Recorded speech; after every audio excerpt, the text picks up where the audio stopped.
Back to Matt Patrick. KTRH News Time is 6:47. Robert Siciliano. I hope I'm saying that right. Robert Siciliano, ID theft expert, joining me this morning. Robert, we're talking about people stealing other people's tax refunds. How in the world is that happening? Isn't that nuts? Yeah.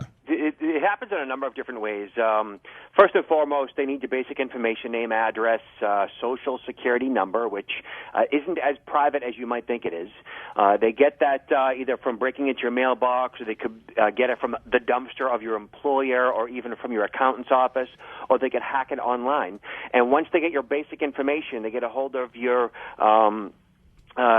your PII, personal identifying information, then they go ahead and they file under your name, and they generally file before you do, and they get your refund. Now, how do they know, when you say they file, they've got all of your tax information? Is that what they're looking for? I mean, how do they know what to put on the 1040?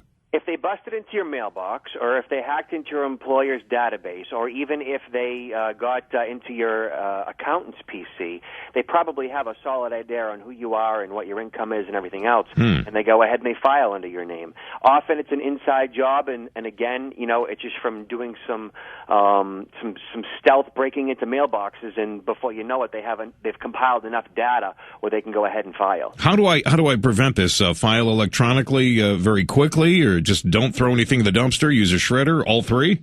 All three. So I recommend that people, first and foremost, they file as early as possible. I file usually within the first week of February, and I do this through my accountant in his office. I make sure that if I was to ever file online, and I recommend that everybody else do this, is to make sure your PC is protected, which means, updated antivirus, critical security patches updated as far as your operating system is concerned, and also, too, a locking mailbox, so you think of your mailbox that anybody can, put stuff in and take stuff out. If you have a locking mailbox, it requires a key to get the mail out.